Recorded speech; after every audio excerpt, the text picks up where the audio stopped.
Everyone hits a bump in the road. What do you do with it? Be inspired as we explore the ways people experience, navigate, and manage the ups and downs and twists and turns in this road trip called life. Welcome to another episode of Bump in the Road. The basic podcast is always free.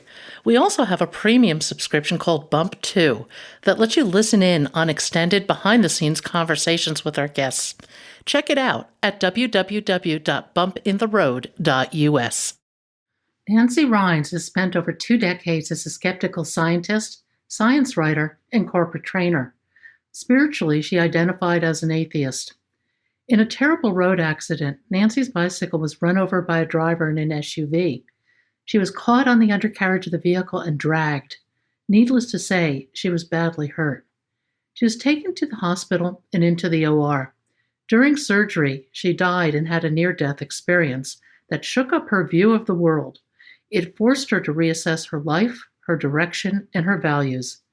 On this podcast, Nancy shares her story and some of the wisdom that has come from it.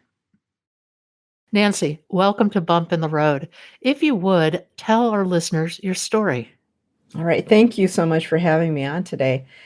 Yeah, it's an unusual story for someone like me to come forward and talk about. So all of this stuff that I'm going to talk about today happened about 8.5 years ago now. We're in 2022. So it was in early 2014.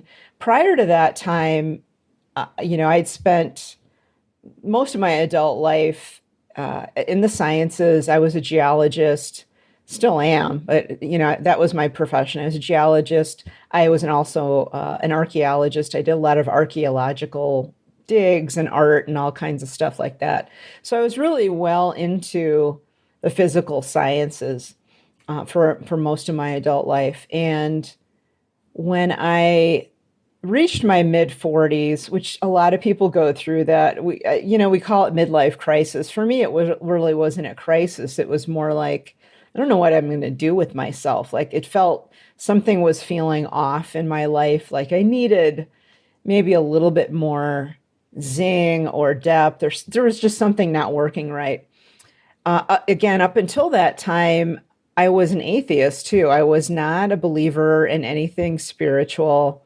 So I would go back and forth and kind of hope that there was something more than just physical existence, but I didn't, because I couldn't measure it. It didn't exist for me. So mid 40s came along, and it was early in January of 2014.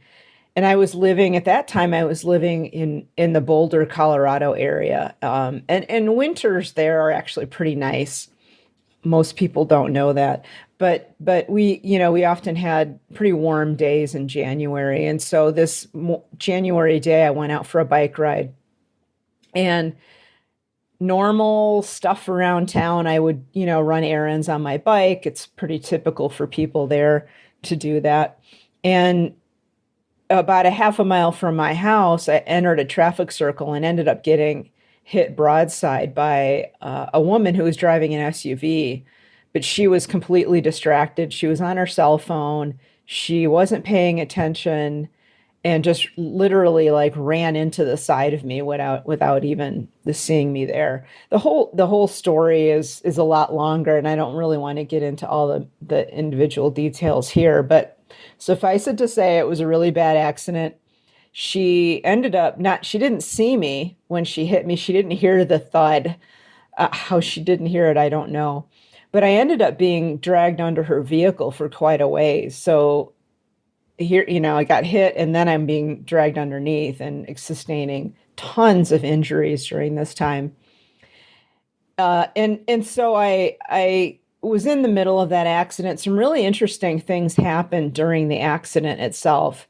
And things that at the time sort of started to bend my mind, because I couldn't reconcile them with my knowledge of the sciences. So the first thing that happened during the accident itself was that my consciousness kind of split. So there was a part of me, I call it the very human self, Nancy, the Nancy consciousness, was still in my body. It was very frightened. It was terrified that, death was coming, and everything that you can imagine for being in that situation. But then there was a part of me that was very calm and serene. I call it my higher self, which I think is what it was. My soul, my higher self, was all of a sudden standing about 75 feet away from the accident as it was unfolding and just watching everything very calmly, very, very a little bit sad that things had to happen this way, but also there was this sense of reassuring me, the Nancy that was in the middle of the accident, that everything was going to be okay. That yes, it's hard right now, but don't worry, it's going to be fine. And so that was the beginning of this weird, period of my life that still goes on today. Weird from the standpoint of the scientist that I used to be. But I knew at the time that that thing that just happened was something I couldn't wrap my brain around quite yet, but it was potentially going to be life altering. I knew that at the time, like, this is big, but I can't deal with it right now. I have to, move on and heal from all of this.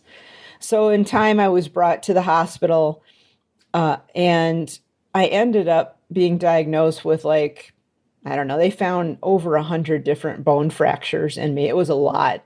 They kind of stopped counting, because it was so many. Most of that was in my my neck and my back, like all of those little bones, and even some of the vertebrae were cracked and broken. And I had broken pelvis, and a sternum was cracked, and my collarbone over here was cracked, and so there was a lot of damage to my rib cage, as you can imagine. So I was just in pretty tough shape. But the damage to my spine was so bad that I was sort of borderline quadriplegic. Like if I moved just the wrong way, it was not going to be good. Like, that's how bad it was. So they figured that I would have to go into surgery to repair my spine, because otherwise I'd have to lay flat on my back, unmoving in a hospital for at least 6 months for all this to heal up. And I'm like, that is not going to happen. That's just not me. I'm so active. There's no way that I'm going to do that. So I elected for the surgery. They scheduled that for a few days later. And as soon as they brought me in, they gave me the anesthetic, and I drifted off. But I didn't realize it at the time that I didn't just drift off to the anesthesia. I actually coded on the operating table. Like, as soon as they gave me the anesthesia, my heart stopped, and I had some kind of a reaction to the anesthetic. So my heart stopped. I stopped breathing. My blood pressure went to 0. And they were like frantically trying to revive me for right around 2 minutes or so, maybe a little bit less. But I didn't know that. What I experienced was drifting off, kind of almost as if, they were giving me the anesthesia. But then I immediately woke up. And when I woke up, I was standing on a hillside. And this is when stuff started to really kind of freak me out, because this is not what I was taught. So here I am standing up on a hillside when just moments ago I was flat on my back in an operating room. So that was startling. And I had a lot of different things happen right away. Like, I started to feel love coming into me. And I thought, what in the world is, I knew it was love, but I'm thinking to myself, love isn't like that. You don't feel that coming through you as if it's like a wave of energy. That's not right. What's all that about? And I felt peaceful and welcomed and accepted. And I was really struggling with what this was. I finally thought, well, that's okay. If this is where I'm hanging out during surgery, that's cool. Because I was fully conscious of the fact that I was in surgery. So there was no fuzziness here. It was super clear what was going on. And after a while, it was just so unusual. where I was, what I was experiencing, like I could see colors that we didn't have here on planet Earth. I could see energy flowing through the landscape around me. The trees had waves of energy going up and down them, the flowers, everything had this, it looked like a normal flower, but yet it had all this energy going through it that I could see. So that's when I began to wonder, like, what in the world is really going on here? I don't think this is just surgery. And I began to think, well, I must have died on the operating table. And that felt right. Like, oh my gosh, I guess I did die. And then the second thought was, now wait a minute, if I died, why am I not in hell? Because that's what my family told me I would experience because I was an atheist going into this. Why am I not in hell? Why am I being loved? Why am I being bathed in love and acceptance when I'm supposed to be, roasting in the flames of hell at this point? and and that's when there was this amazing presence and voice that said, "This is your home. You're a part of me. You're a part of us. Welcome home." And I remembered at that, like it was an instant, oh my gosh, that's right. This is home. This is real. That thing on earth, it was just a simulation, or not really an illusion, but it wasn't ultimately our reality. I knew that immediately.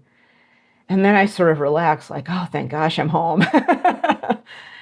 But it was so powerful. I can't even describe it. I mean, I was just, my emotions were just overwhelmed. I couldn't process finally being released from planet Earth and coming back home. It was amazing feeling to be loved and accepted. I knew that I was still accountable for my actions here, whatever they were. Like that was still on the table. It wasn't that everything was just overlooked, but I was still loved and allowed to be there in our home.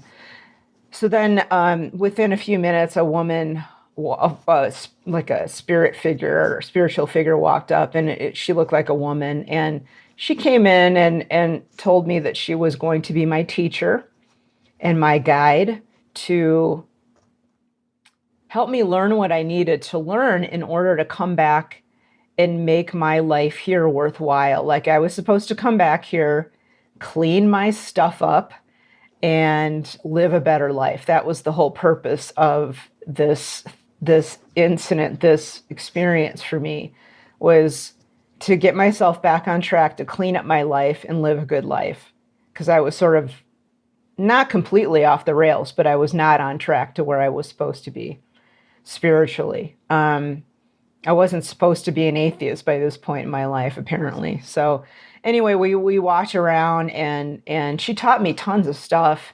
It's all documented in my 2 books, but it was just an amazing experience to be taught like that. Like, things that I should have known and forgot. Just like the nature of divine love, that kind of thing. Gratitude, the nature of gratitude, why connection with other people is so important. How energy works, and it's just tons of stuff. I mean, I could go on for days, trust me, about all of this. But so she brought me to different parts of an apparent landscape. And I say apparent because it again was a simulation built for me so that I would be comfortable in order to do this learning.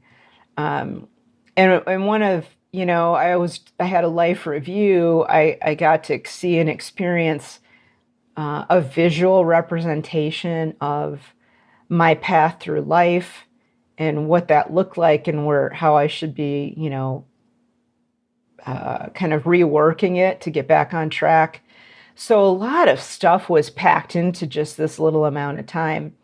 And eventually she sent me back here, to my life here on Earth. And I really did not want to come back. I was not happy to be back here because even with all my family and my friends and stuff, I really wanted to just stay there because it was just so peaceful and loving and not necessarily easy, but just a beautiful place to be, emotionally, spiritually, and physically. But she sent me back saying that that was really something I had agreed to do. It was to come back here. So I did come back, and then that's kind of when all the excitement really started in my life here, was trying to bring all of that wisdom, all of that teaching into my life here and make it one that would be, a positive life, one that would be worth living. So that's kind of it in a nutshell. It's a lot of stuff to cram into just a few minutes. No, it's an amazing story. And one of the things that I loved about your book was how you detailed some of the lessons that were conveyed to you. Yeah. And one that really hits, I think, for almost all of us, is allow, let go, and let spirit work in your life.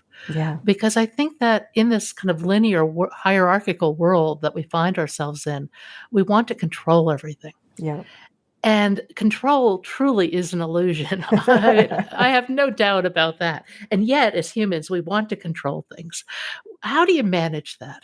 Yeah, it's control. We have a little measure of control in our lives. I will grant you that. We control our daily schedule to some extent, but we have to understand it's okay to have a plan.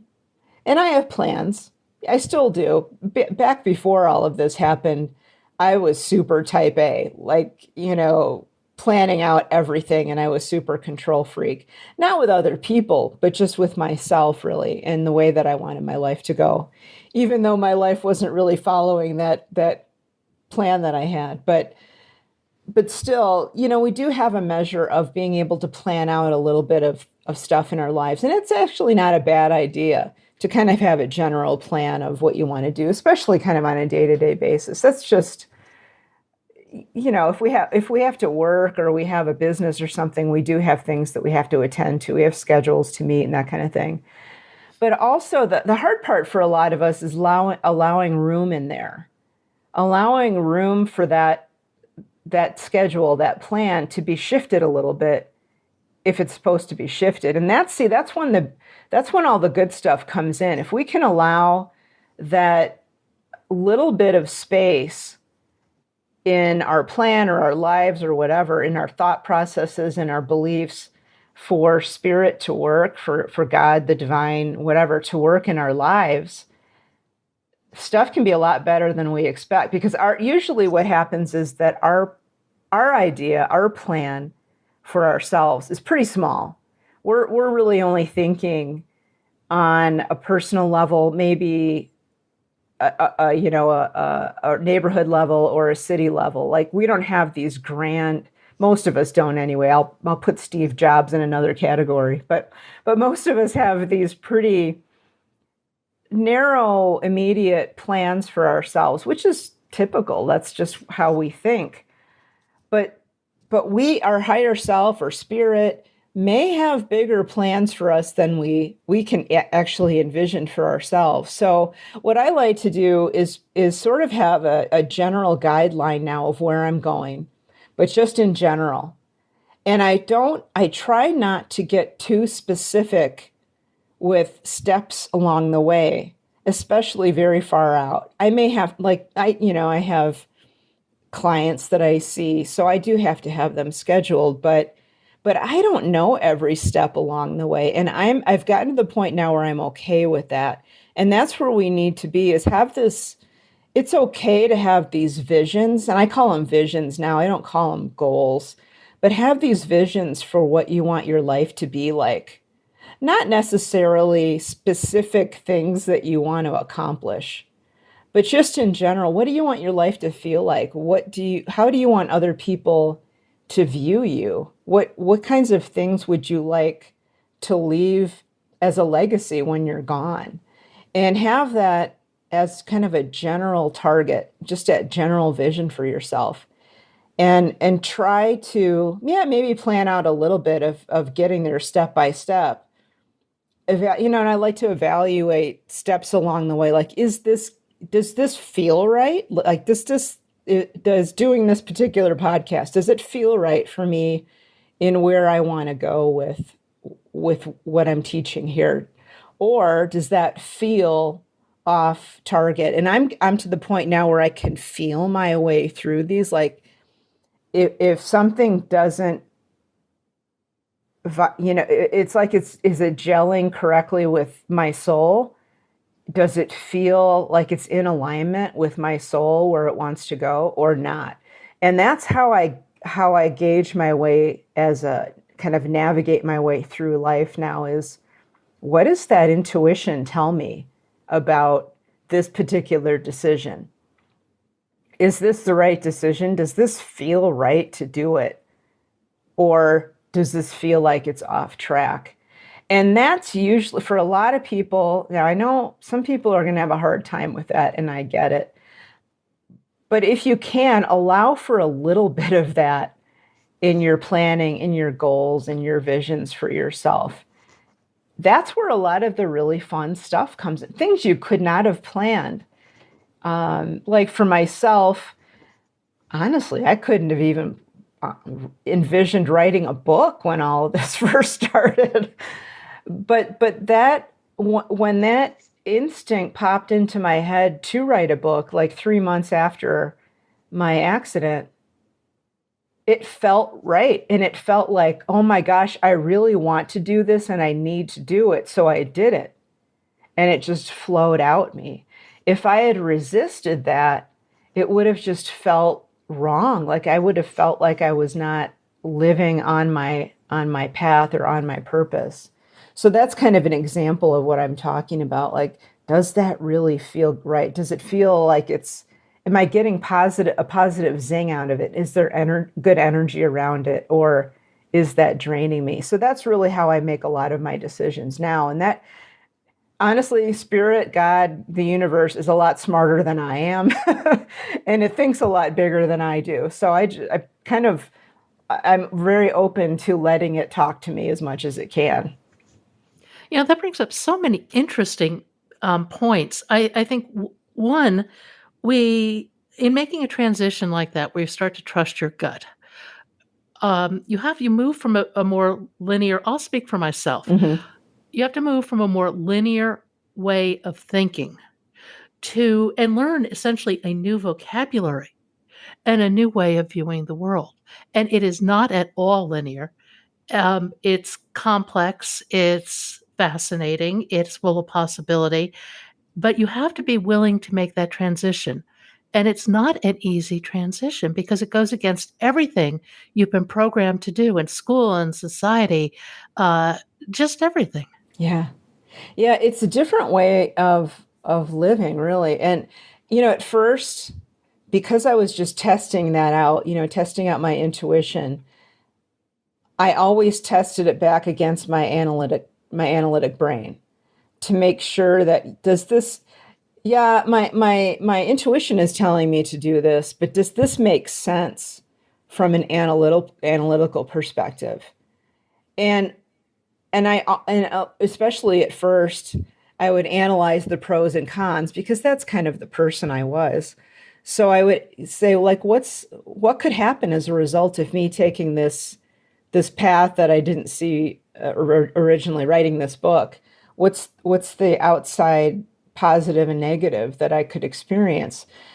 And I was okay with that. Like, okay, well, the worst that could happen is blah, blah, blah. There really wasn't a worst that could happen. I might lose a couple of friends, but, by then I had already lost a couple of friends. So it wasn't, not that I didn't want to lose them, but if people aren't meant to be in your life, they're not meant to be in your life at that point. So I was making peace with that. So I weighed it against my analytical brain because we're all given a pretty nice brain for the most part, to kind of help our way through life. And that's okay to check them both against each other. It's always good to know, like, what could happen? Do I need to plan for some eventuality if I choose this heart-centered route for my life?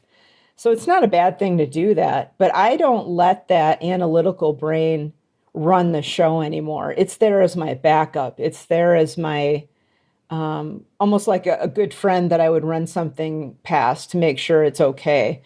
So it's there, I listen to it, but I don't base all of my decisions strictly on my analytical brain. If I had, I would not have written the book. I would not be where I am today. So I understand now, after having done this for, almost 9 years, that's for me a really good way to go. Heart-centered thinking, heart-centered approach to life with that analytical brain kind of as a backup. Do you think being open to this realm of spiritual possibility or just possibility in your life is partly a function of being very present and learning to be in the moment as opposed to in your head? Yeah, it was a hard transition for me to make, because at first, even though I had this incredible experience, I was still mostly my old self with just this kind of layer on top of it that was the inklings of the new self. So I could start to see where I could go with my life, which was more present, more centered, more focused. But it took me a good 18 months to get there, of really working at it, doing a lot of contemplative practices, doing prayer work. I had energy work done on me. I did a lot of stuff. Once I was in with this, I was all in, and I was really serious about it. Now, at the time, that in those first 3 months after my accident, I couldn't wrap my brain around where I was going. I had no idea where I was going.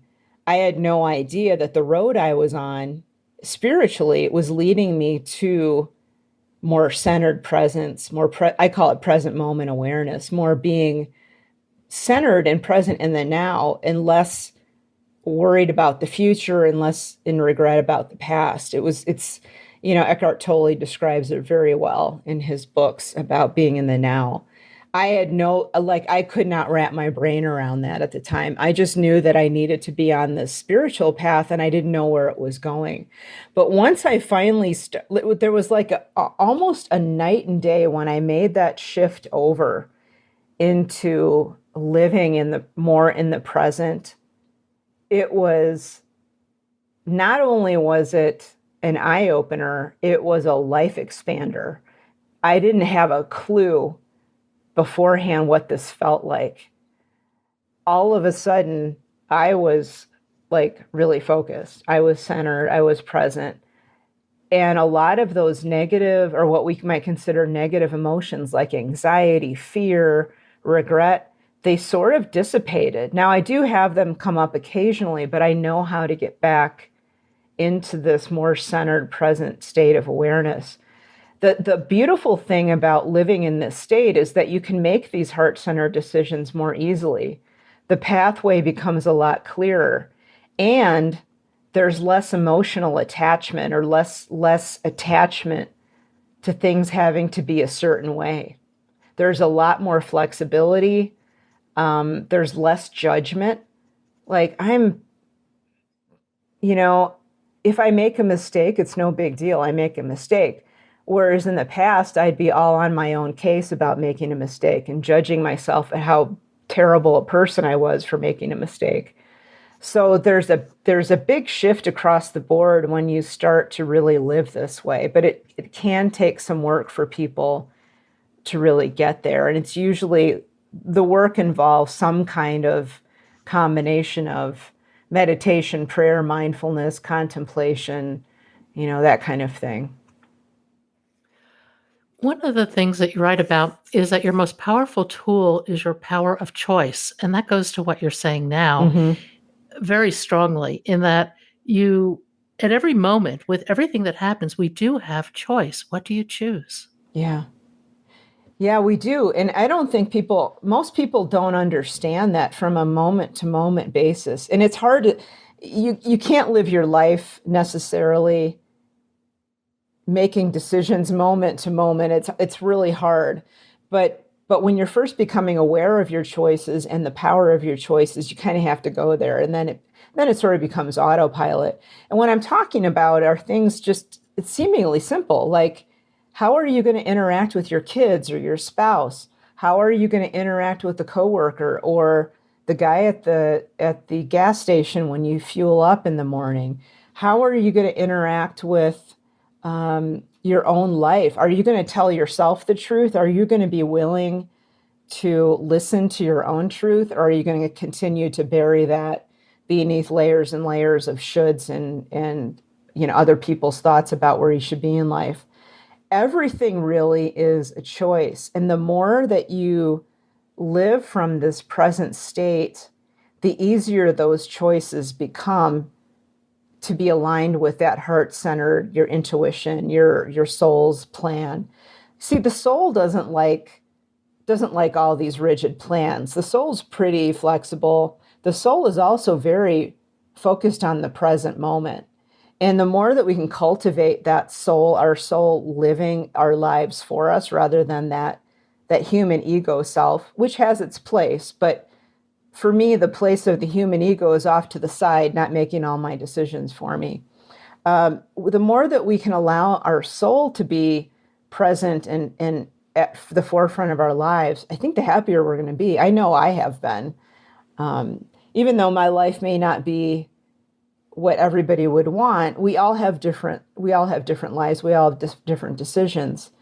But getting there really is about allowing that soul to take root, and you have to kind of cultivate that by all of these other practices and just sitting back and acknowledging your intuition and going with the loving choice. The loving choice in any situation may not be the easiest one. I've learned that the hard way.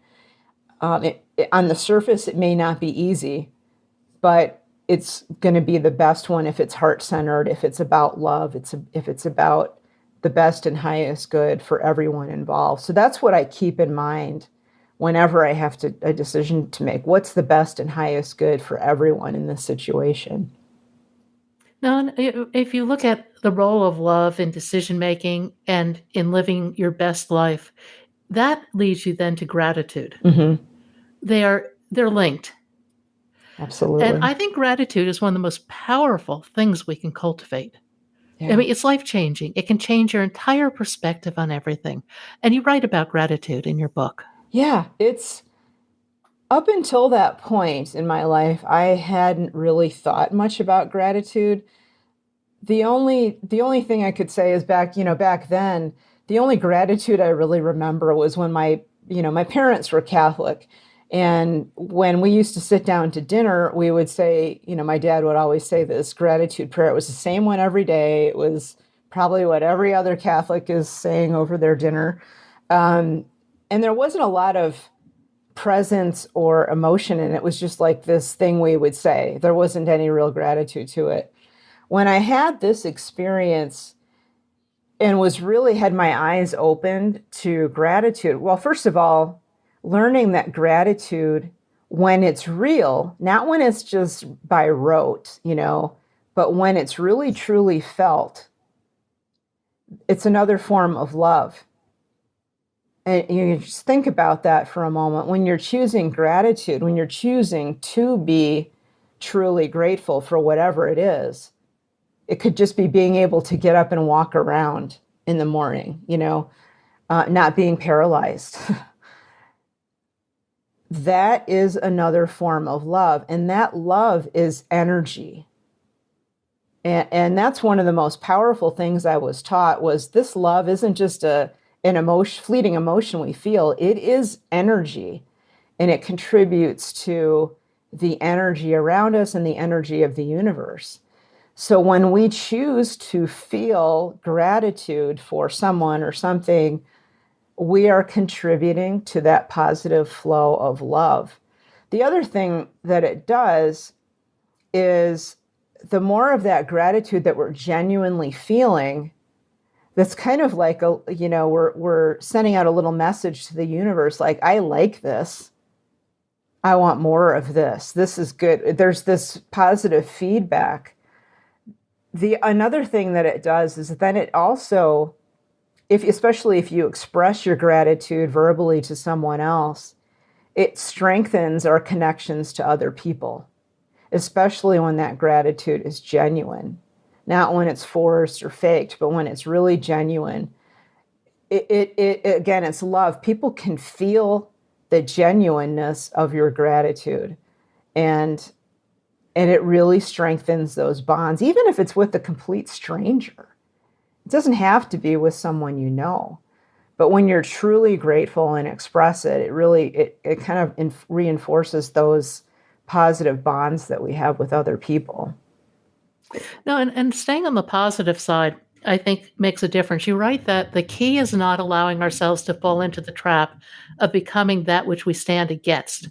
Be a voice for what you want to see in the world. Be the change you want to see in the world. And that goes back to something that Bernie Siegel told me this years ago. He told me a story about Mother Teresa Mm-hmm. and how Mother Teresa would never go to an anti-war rally, but she would go to a pro-peace rally. Right. That's a huge difference in perspective. It's a huge difference in energy too. Yeah. That's what it comes down to. I'm sort of on the energy track now in my life. I can see those energies, but really that's what it's about. You're lending your energy, your support, your love, your presence to this positive thing. You're not fighting against something else. It's the fighting against that's the real problem here, because that's a negative energy. Sometimes we do have to put our foot down and say no more. This isn't a good path. But that doesn't mean that you start fighting against someone else. That energy of fighting against someone else is really counterproductive. And I totally agree with Mother Teresa, and that was an amazingly present thing for her to say to someone is, no, we're going to put our decision making, our love, on the side of something positive, which we want to enhance. So the more we add our decision making, our love, our choice to something positive, we're enhancing that as an outcome. It's sort of like filling up that positive bucket. If a peace rally is the positive bucket that's laying empty, I'm going to throw my water into that peace bucket because I want that peace bucket to overflow and flow out to the rest of the world. I don't want to put my energy into something negative, even though an anti-war rally sounds at the surface to be a good thing. Energetically, it's not really so great because you're not lending your energy to something positive. It may in the end result have some positive impact, but getting there is going to feel really negative. So I always go with you're that. working against something rather than for something. Yeah. Right. Yeah. And it's a lot easier to work for something, and adding your positive energy to something that's already positive tends to have a better, quicker outcome. You wrote something really interesting about love. And it really struck a chord because I have come to believe if we don't love ourselves, we can't love anybody else. And you wrote that I pushed all forms of love away before it had a chance to get started. Why? Because I hadn't yet learned to truly love myself. Mm-hmm. Mm-hmm. Yeah. Why is self-love so hard for us? Well, I think at least I can only speak for me, and I think it really does hold true for a lot of other people. First of all, life on Earth is not easy. We have a lot of things that can interfere with our upbringing. And unless we are raised kind of in a bubble with amazingly loving parents, it's really going to be difficult for us to wade through all of the negative stuff that comes at us. Now, when I've had friends of mine and I that were talking about this just recently. So a lot of kids, they don't know, when you're little, you don't know any better. If a parent says something negative to you, even if they don't mean anything by it, you can easily take that the wrong way because you're a kid. You don't have any context for what's going on. And so you take that personally. And when you take that stuff personally, when you're a little kid, you learn to take things personally as you're growing up. And the more that you take all of that stuff happening in the world around you personally as your own fault, the more you're going to see yourself as somehow lacking, and you're going to think that you're not worthy. A lot of people have that feeling of not being worthy of life. I'm not going to necessarily blame parents or anything, but society itself, the way that we're structured right now, does not encourage kids to have a healthy attitude about themselves when they're growing up. So we easily take on all of this. We're like a little sponge, when we're kids. We're taking in everything, and we're taking in negativity, and we blame it on ourselves because we don't see the big picture. So I think that's where a lot of it is coming from. Now, some people really are raised in pretty heinous households. There's a lot of pain out there on the part of parents who don't know any better, who themselves were the victims of pain when they were kids. So those cycles also continue. And those cycles, if we're stuck in that as a child, we're receiving the pain of generations of people. Again, we're going to grow up thinking somehow we are at fault. It's all our fault. We're not worthy of love from our parents. So it's a big deal. Being raised in a positive environment is a big deal. And I think that's where a lot of this lack of self-love comes from. And we're all better off if we can just start inching our way to just even accepting who we are as imperfect beings and understanding that stuff that people said to me when I was a kid, that's not me. That was them. Their pain was talking. I'm going to just let that go. Now, for some people that takes some therapy, I get it. It's not necessarily an easy shift for people to make. But that's where you have to start looking at moving toward in your life, is allowing yourself to have been, everybody has faults. We all have them. Allow yourself to have those faults, but understand you're still a good person at heart and you're worthy of love, and start working your way there.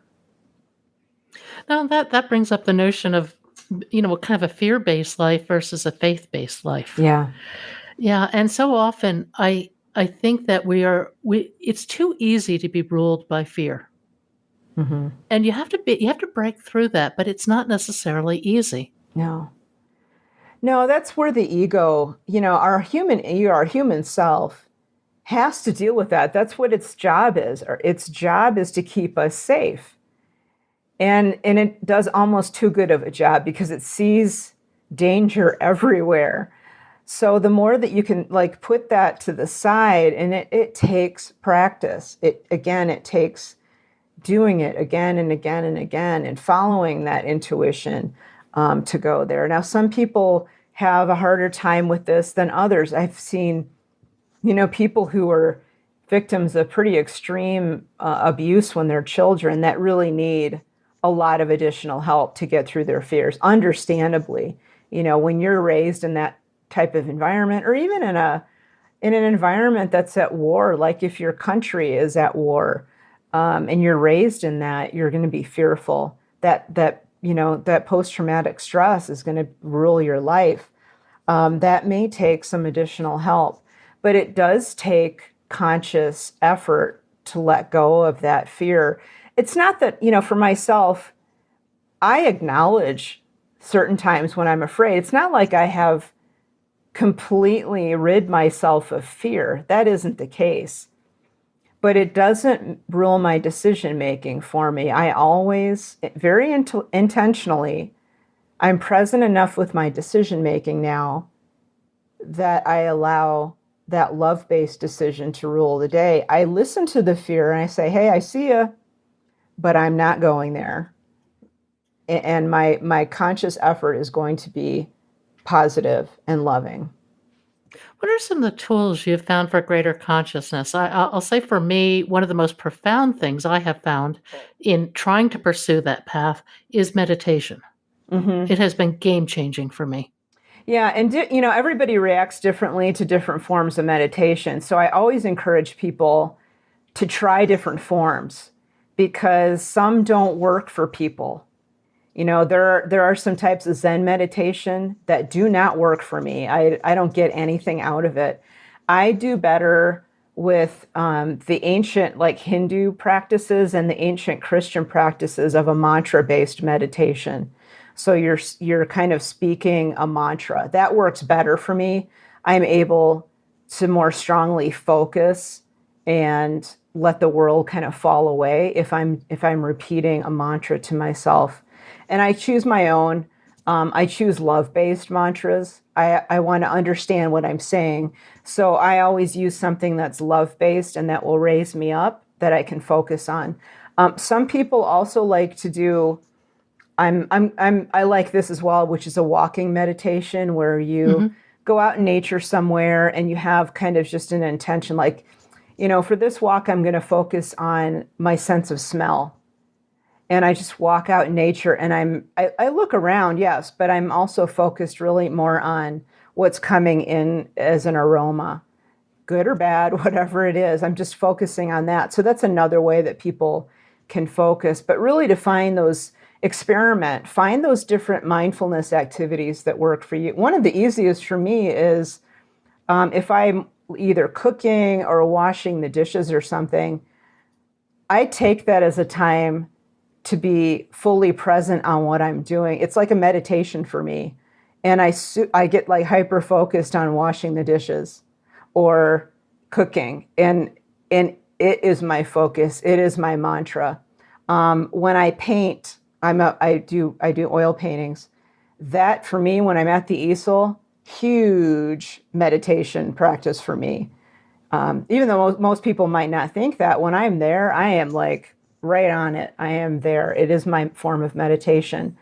And other people feel it when they go running or for a walk or something. So just experiment and see what works for you. But if you can like those types of activities where you're super mindful and you're training your mind to be focused on something good, that's really going to help. No, and the training piece I think is really important because the more energy you put into being present, into stilling your mind, the easier it gets. You're developing a habit. Right. Yeah. And you're literally changing how your brain functions too. Yeah. You have to allow yourself to mess up. Everybody does. I still do. I've been doing this for a long time. You're never going to be perfect with it. That's okay. That's not the point. The point is the exercise itself. The point isn't being perfect. But the activity of it really does change the way that your brain functions. One of the ones that I like to teach people I call it my love walks. And I taught this to myself really when I was recovering from my accident. And I would go out for a walk in my town, and I don't know where this came from, but I just started looking for evidence of love around me. Like if like a mom walking her baby in a stroller or something, or an elderly couple walking around the park or something like that. And when I would train myself to look for those. That was the whole reason I was out for the walk, was I was focused on finding love. And so that was a meditation for me. I was focused on finding love, and then when I saw it, I got into a present state of gratitude and was just super thankful about seeing it. And when you do that, it really does change your outlook on life. It really helps, especially if you're struggling with all the negativity in the world. And that a lot of people are struggling with that right now. So get out on those love walks. Go out and look for evidence of love. And I know you're going to see more of it than you expect. And that's really powerful.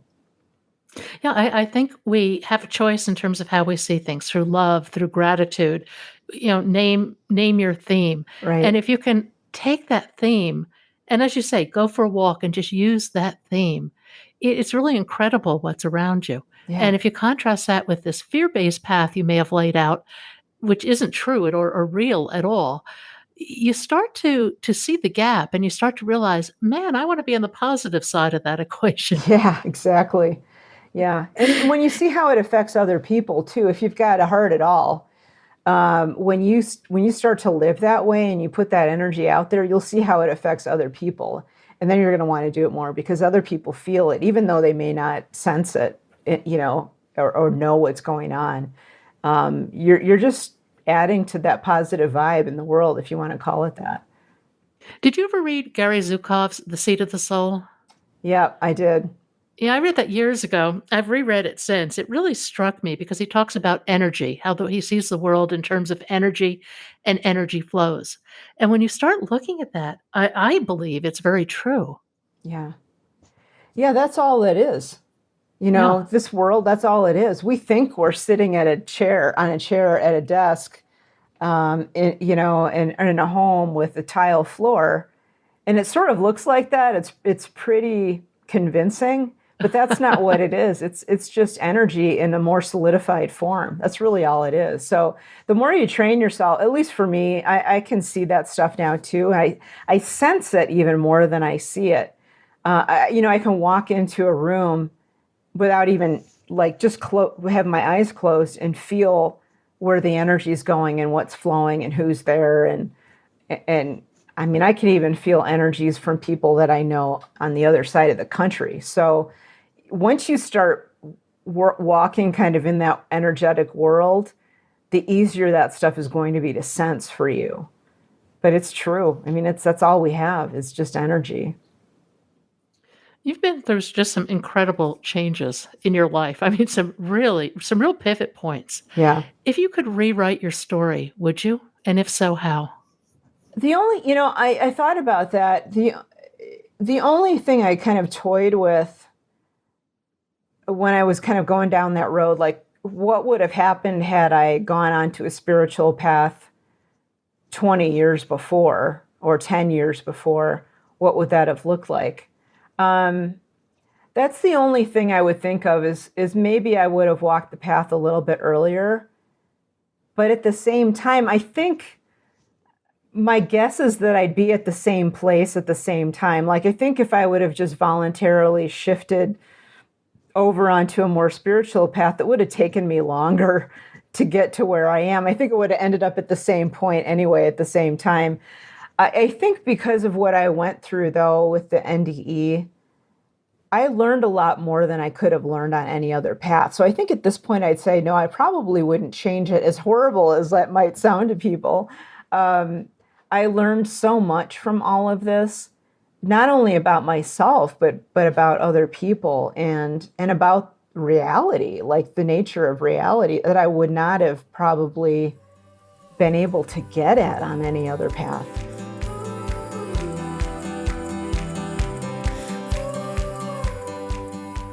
Want to hear more of the conversation?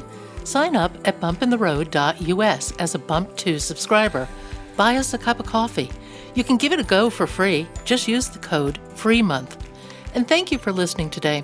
I hope you found something in today's podcast that inspires you along your own life's path, because sometimes a bump in the road is actually a portal into a more conscious and meaningful life.